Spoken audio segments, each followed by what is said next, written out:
SuperTalk Mississippi Media production.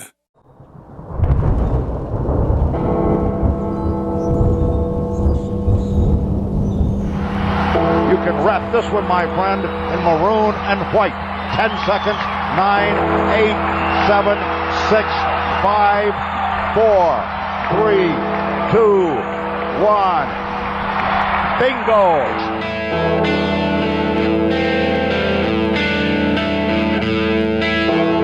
You're listening to Thunder and Lightning on SuperTalk Mississippi, covering Mississippi State sports like nobody else.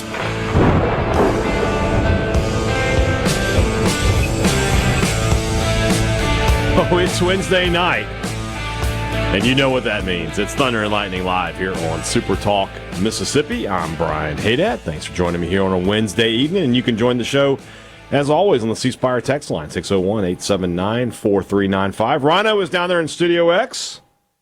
He is the if this show was Big Klanga and somebody really big and strong started pulling on it, trying to ring Big Klanga, Rhino is the bolts that are holding the show to the ground. So we're not going to topple over, unlike some things here in Starkville. So appreciate that. Thanks you guys again for joining me here. We are brought to you by the good folks at the Vicksburg Convention and Visitors Bureau. Visit Vicksburg. Visit Vicksburg.com is the website. We'll be telling you about some of the great stuff going on in my hometown of Vicksburg, Mississippi. In my other hometown here in Starkville,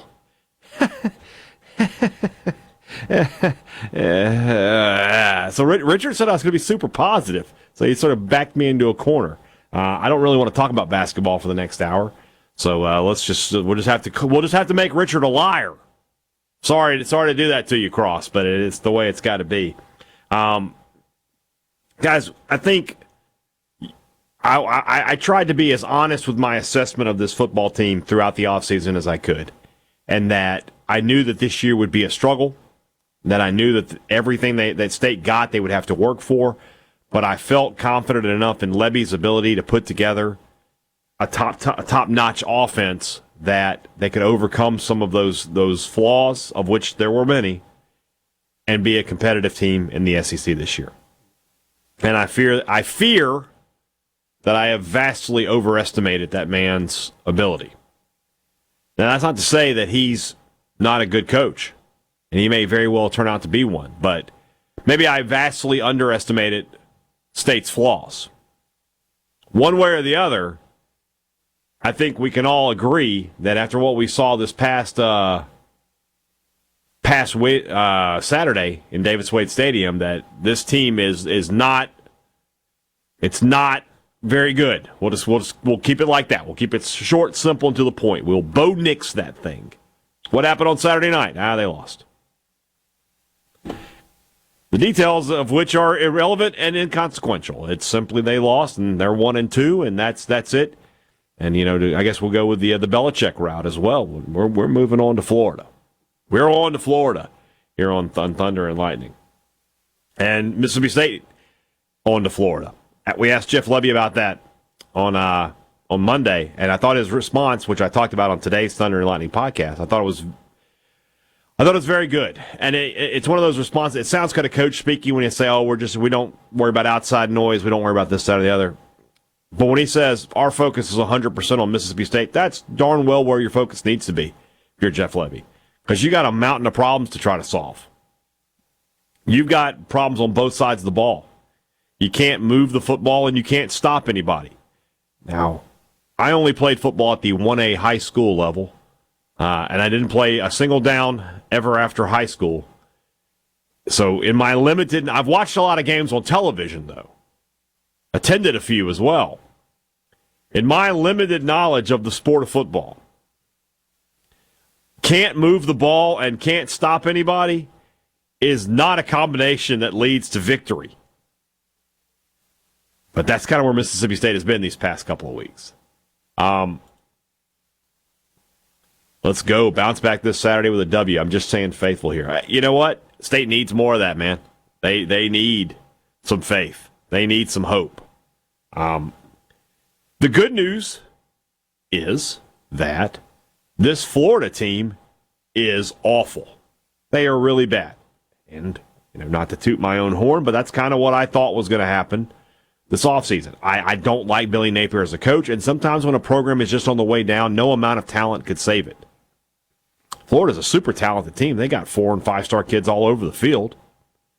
But when the coach isn't right, the program isn't right, the culture isn't right, this is what you get. And I, going back in August, thought, man, this is going to be great. Mississippi State's going to win those first 3 games. Big crowd for that first SEC home game against a reeling 1-2 Florida team. And they're gonna be 4-0 and have the whole season in front of them to get to bowl eligibility. And who knows, maybe they can get some momentum and pull off an upset. And it could be a better year than even I thought. And instead, I got part of that right. I got the Florida part of it right.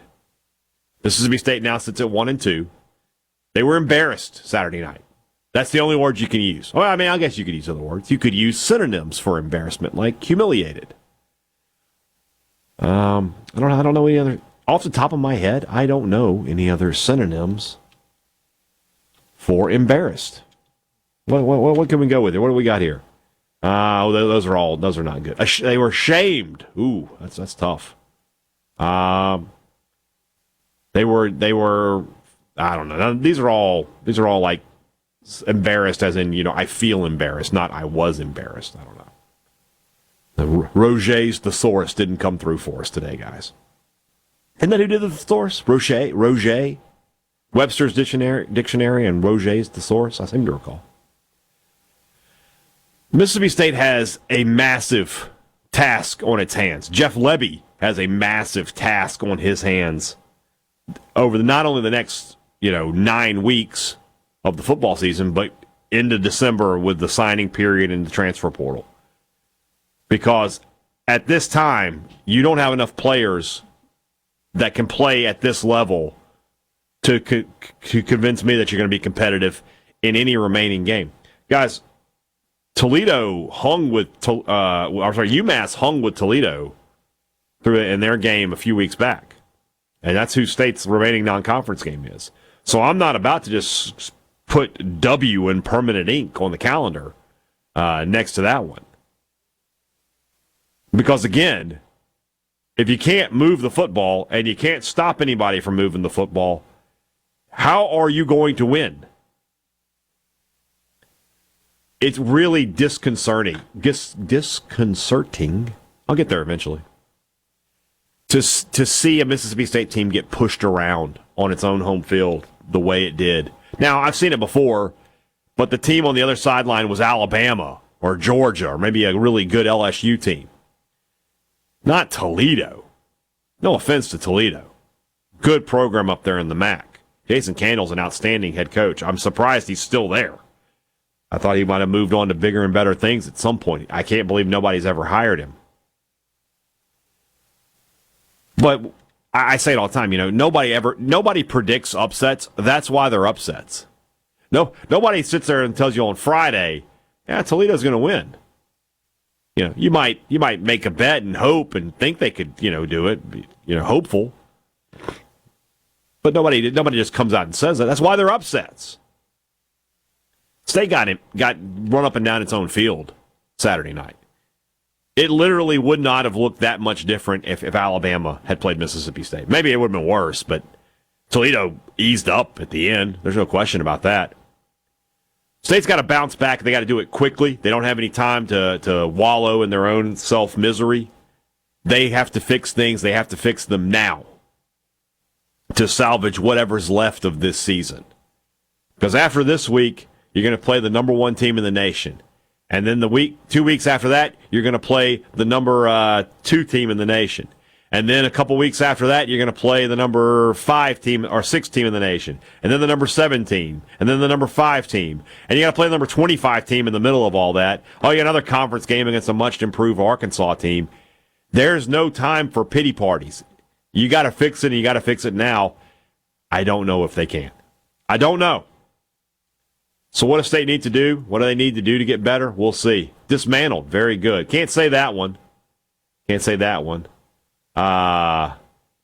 The Hell's Bells intro with Jack Crystal made me feel okay for about 30 seconds. Thanks for the effort. Man, I try. Is Napier fired if State wins? Yes. I'll just say yes. We'll have more about that in just a moment, though, because we're going to talk to my friend Graham Hall from Swamp 24/7. He's going to tell us a little bit more about that particular question. Plus, we'll get into the game a little bit and what he thinks about the Gators and their chances here. Skull Drug. Very good, Greg. Very good. I think I'm going to start donating more to the Bulldog Initiative.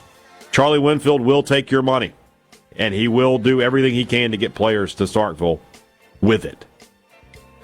That sentiment is probably exactly what needs to be said by Mississippi State fans across the nation. I will give more to the Bulldog Initiative because, guys, talent is the only way to dig out of this hole. Got to have better players, top to bottom. When we come back, Graham Hall from Swamp 24/7. He'll tell us a little bit more about the Florida Gators. This is Thunder and Lightning Live here on SuperTalk Mississippi.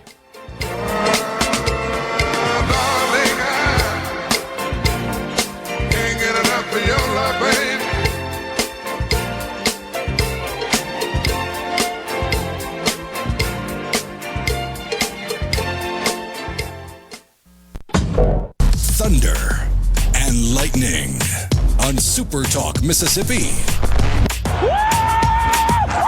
Let's go!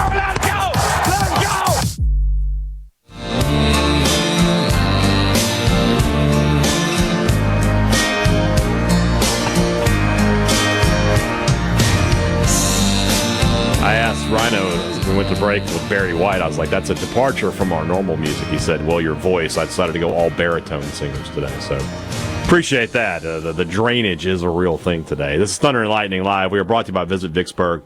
Every Wednesday at the Clear Creek Golf Course is the Senior Scramble, 9 a.m. to 5 p.m. $20 for pass holders, $30 for non-pass holders, 50 years of age of older. They'll make up the teams there at the course, and if you win, it goes on your club credit account. You can spend those winnings on anything at Clear Creek Golf Course there in Vicksburg. Let's go down to my interview with Graham Hall from Swamp 24/7.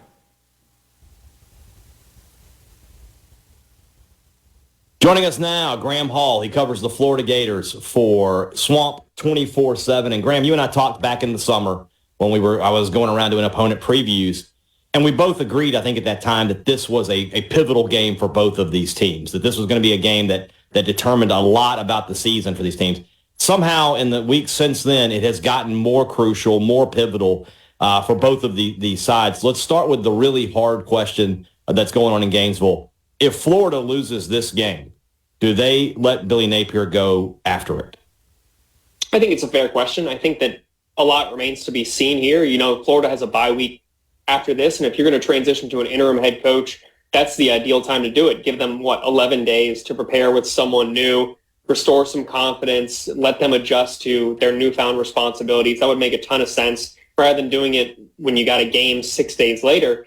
I do think that would make a ton of sense. Now, I also think that there's an argument to be made that Florida should maybe not pull the plug just quite yet here. Not saying that necessarily Florida is going to turn it around and go on a 7-game win streak when you look at the rest of their schedule here. But I do think that from a financial perspective, you're going to pay him whether he's here or not.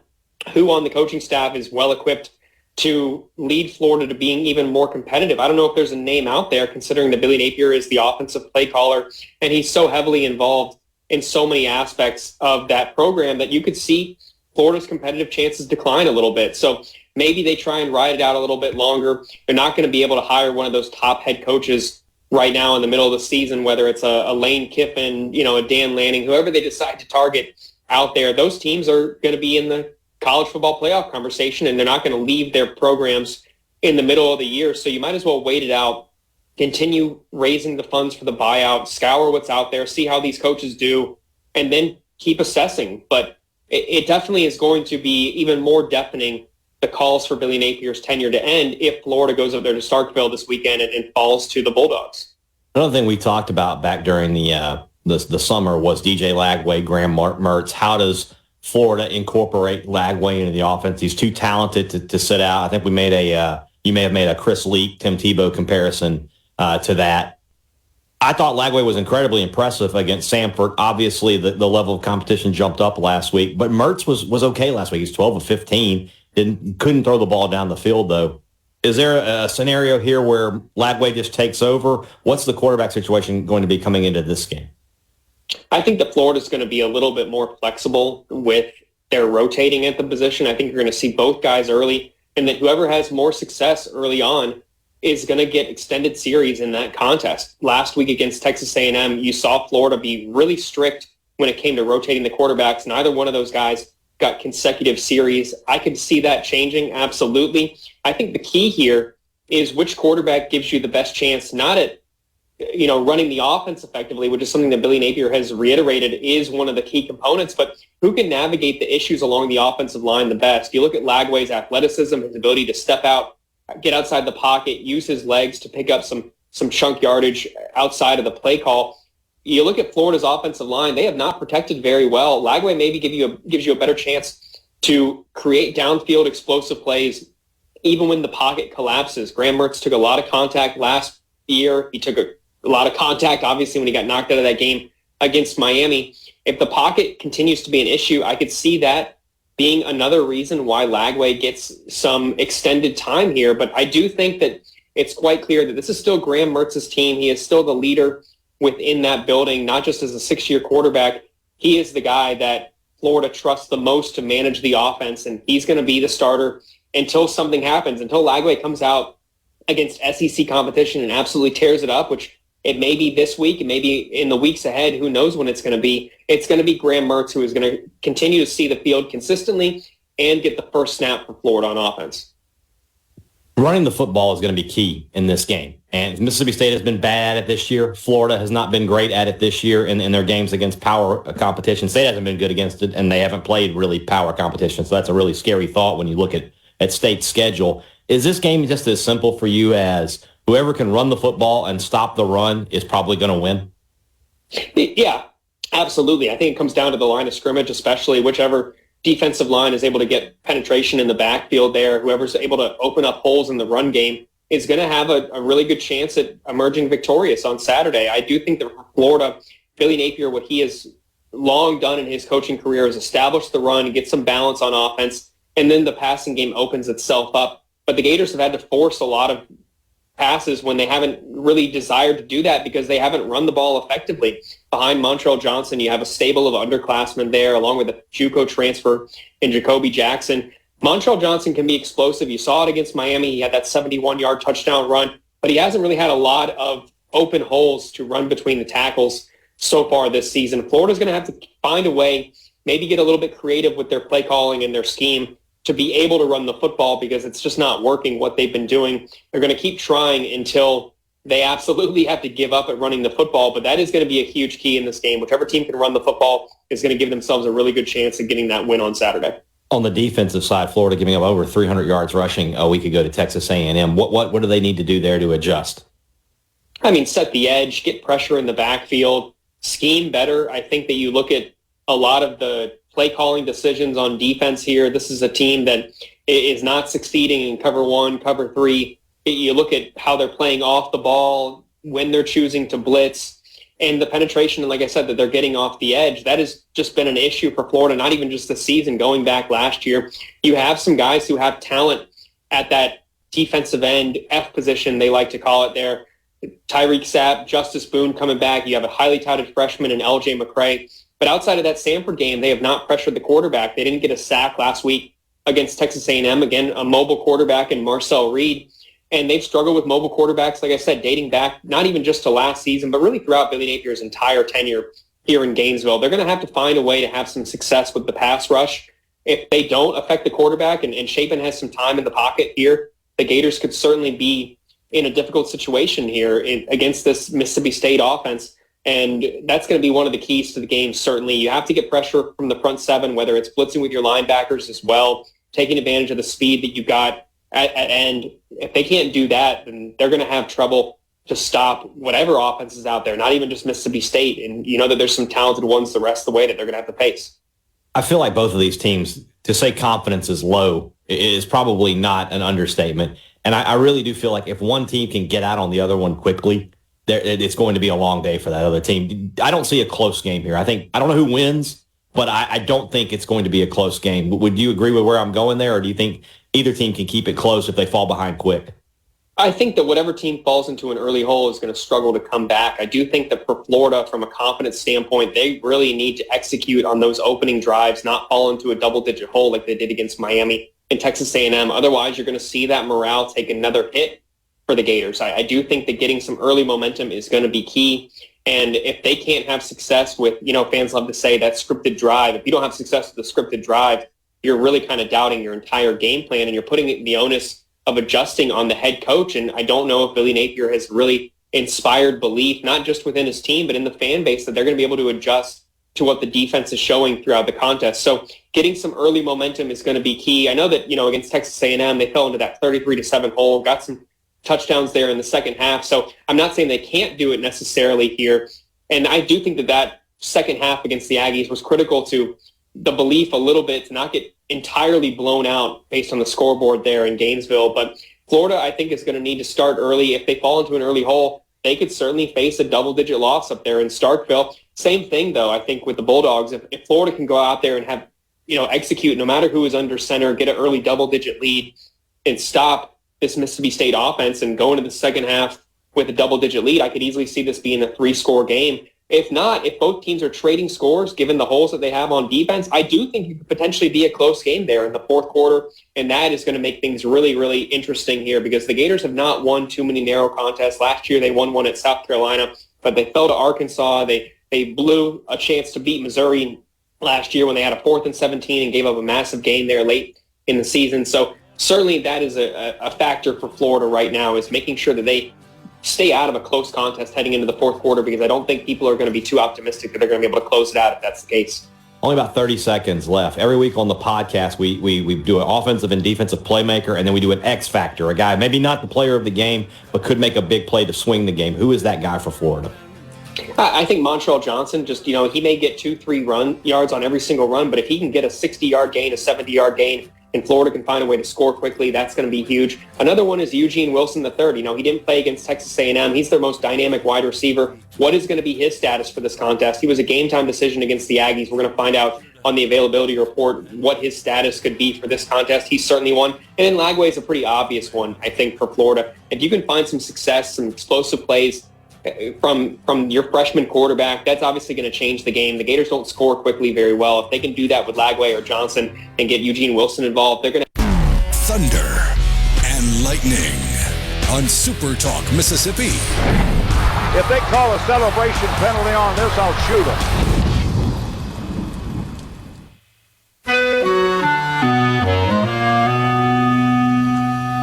Some people say a man is made out of mud.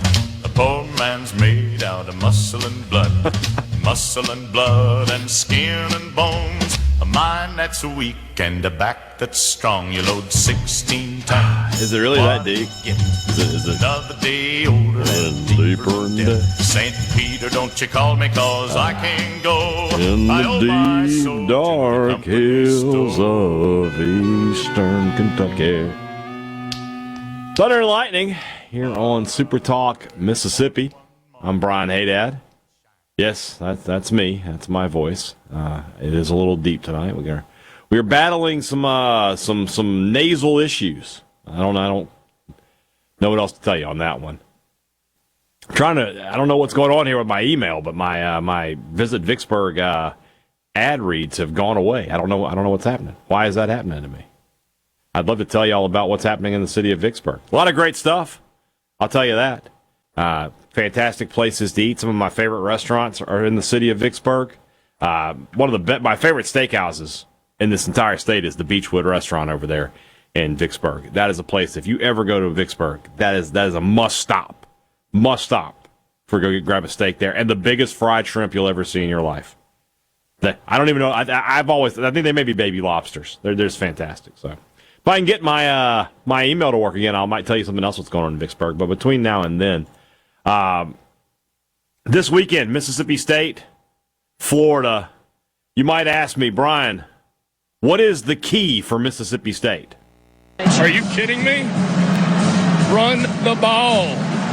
Thank you, Coach Key. I appreciate that. Yes, Mississippi State has not been able to run the ball effectively all season long. Florida has had trouble stopping running the ball this season. This offense is not the air raid. It is not designed to be one-dimensional. It is not going to go out there and put up 450 yards passing on a day where it has 25, 30 yards rushing. That's not going to happen. It can have a 450-yard passing day, but that means there's also going to have another 150-plus on the ground. It is designed to have real and true balance in the offense. So if State cannot run the ball, they are not going to win. I'm going to read this text here just because I want to get this out of the way. What is missing? Love for MSU, respect for the men that have worn the uniforms, pride in themselves and their teammates, understanding of the life-changing opportunity that have been given. Community colleges are all over Mississippi, are full of kids that would meet 1, 2, 3, and 4. They would give anatomical parts for the opportunity to play at State. Go get them. You just thought losing to Toledo 41-17 was bad if you follow that particular recruiting philosophy. I don't know why, and it's a Mississippi State thing too.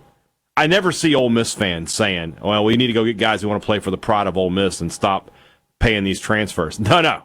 They figured it out, guys. You got to get these transfers. A bunch of kids who just want to play for Mississippi State. Final score, Texas 87, Mississippi State nothing. That's what that would lead to. I mean, I'm not going to say it's going to be that much better in the coming weeks, but goodness gracious, that's an awful idea.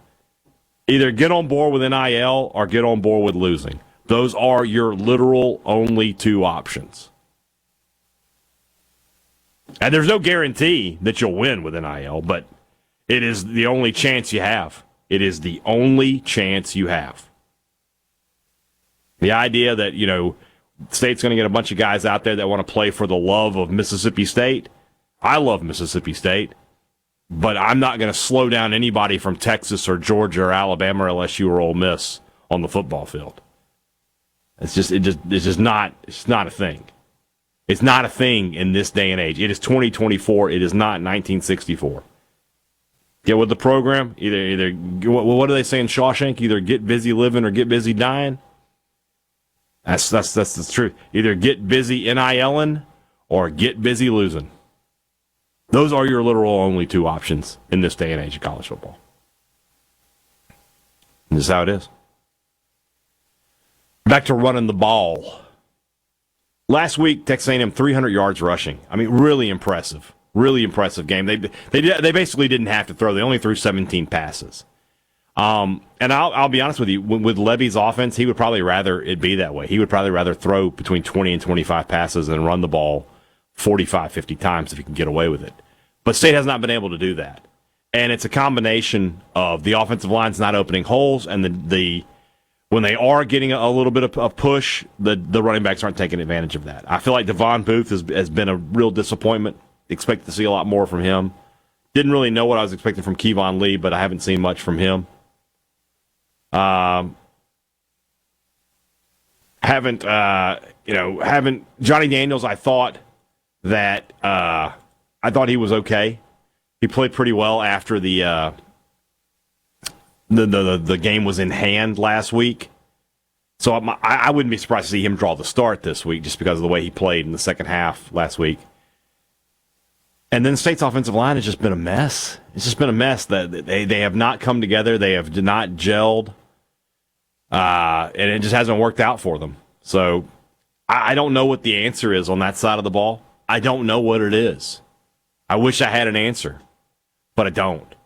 And the problem is Jeff Lebby needs to find the answer, because if State cannot run the football in this game, if they're going to be one-dimensional, they're not going to win. They're not going to win the game. They have to find a way to do it. And it's going to be tough, because I say this all the time about college football. It's not like the NFL. I can't just, Lebby can't say, all right, let's trade him a couple draft choices and a running back, and let's get some linemen in here. It just doesn't work like that. So it's just a question. for Mississippi State. It's a question they need to answer. They have to answer. They have not been able to answer it the first 3 weeks of the season. They weren't effective running the ball even against Eastern Kentucky. Certainly weren't these last 2 weeks. State, if you look at State's running stats and you take out the outlier of one carry for 41 yards that Creed Whittemore had in game one, then State is averaging just under 3 yards per carry. Think about Mississippi State.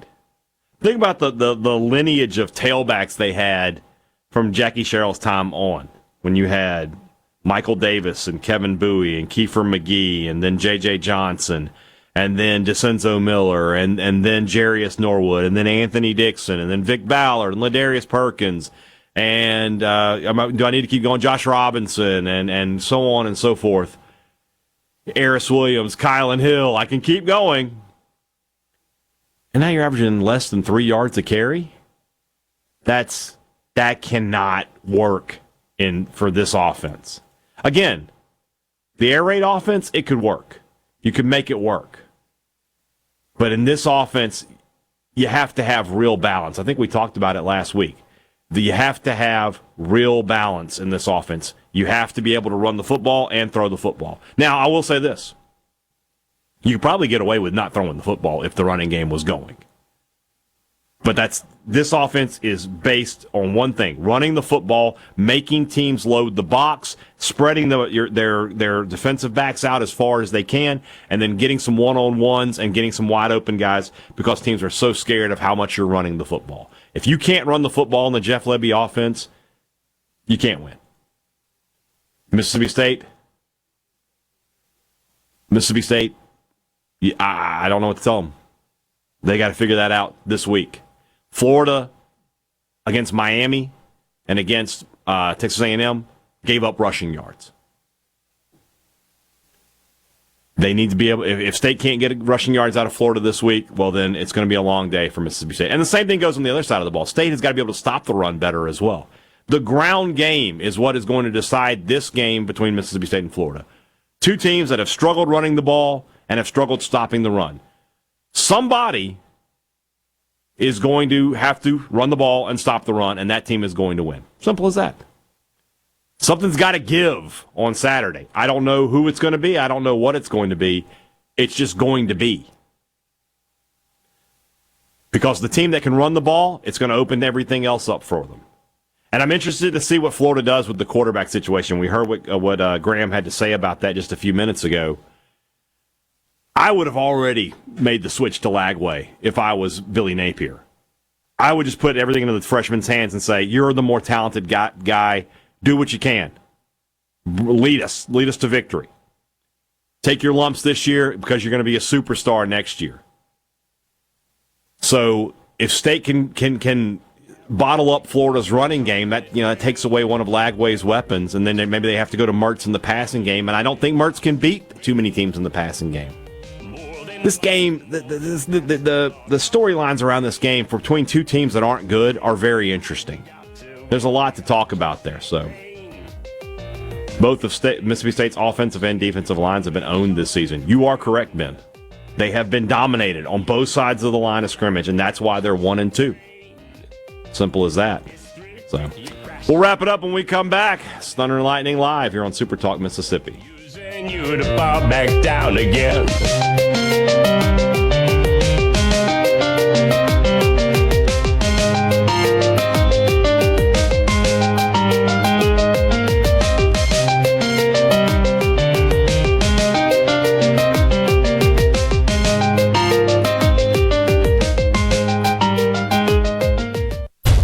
Thunder and Lightning on SuperTalk Mississippi.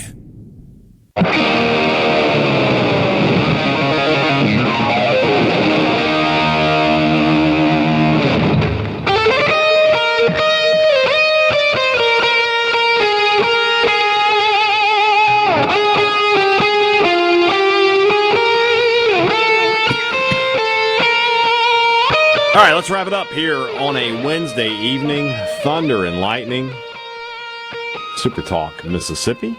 I'm Brian Hadad. Rhino has once again steered the ship to nearly a complete halt. And I appreciate him for that. I also appreciate the baritone music tonight. Who was somebody we could have thrown in here? Did we leave anybody? We could have put some Elvis in there. I mean, could have had some Elvis. Yeah. I was tempted to use Rick Astley. I can. My Elvis is actually not as good when my voice is like this. Like my normal voice is a little bit better. So, Rick Astley. Oh yeah. Is that a baritone? Oh yeah. Never gonna. I guess it is. Yeah. I guess it is. Never gonna let you down. You would never expect it looking at him, but yeah. Well, I mean, just when you think about that song, you don't think baritone, you know, but it is. I guess when you really listen to it. Wow, that's a good one there. So, if I continue to get sick, let's say I feel worse next week, Rhino, you may have to get like some screaming death metals. I'll sound like this. So some Gojira. Some Tesseract, maybe? I don't know. Something like that. Let's see here. September 21st and 22nd. So this weekend, the Veterans Golfers Association will be hosting 2 stroke play tournaments. One on Saturday, on the 21st at Clear Creek, over there on Tiffintown Road. I've never realized that Clear Creek was on Tiffintown Road. I was like, you just go out to Clear Creek, and that's where it is. They're open to anyone that served in the military and the immediate family members of individuals who served in the military. The only cost is the $45 green fee at each course. Oh, I'm sorry. Sunday's tournament is at the Country Club, the Vicksburg Country Club.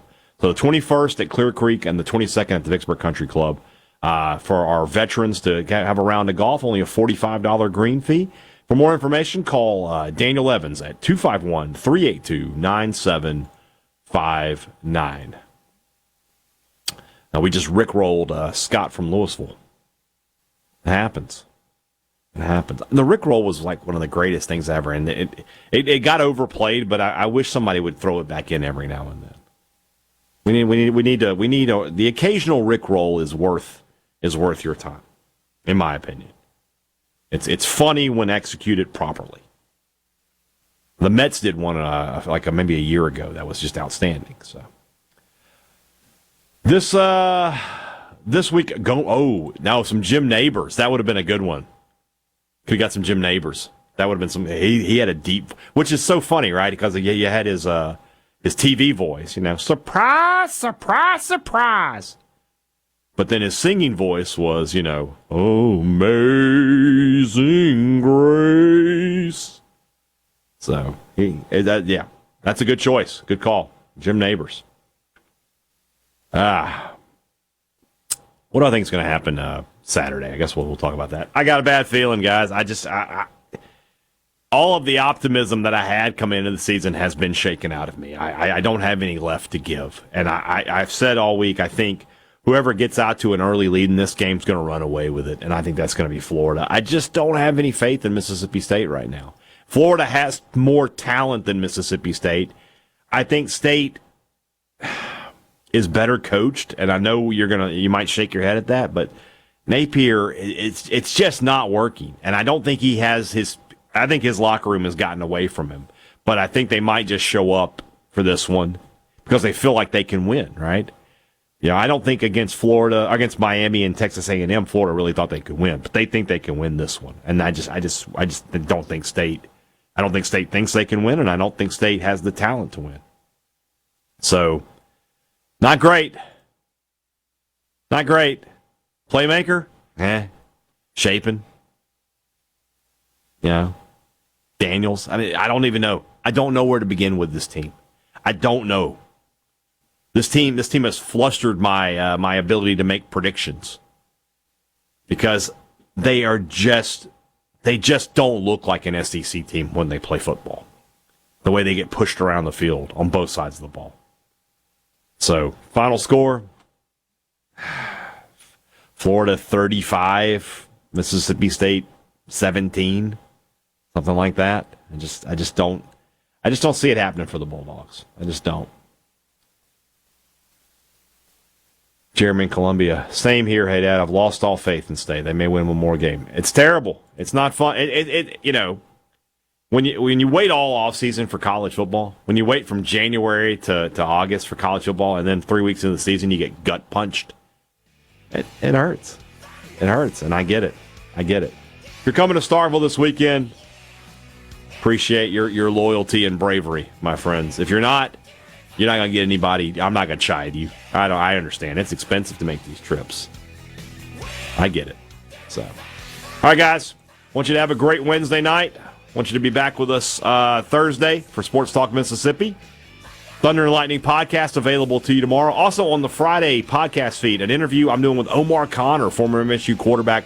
We're going to talk about that 2004 Florida game where State upset the Gators. Ron Zook got croomed that day. We'll talk about that. That should be a fun conversation. I'm looking forward to talking to Omar this week.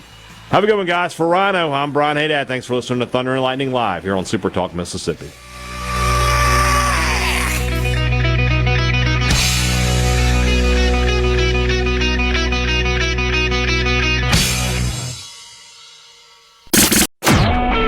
A SuperTalk Mississippi Media production.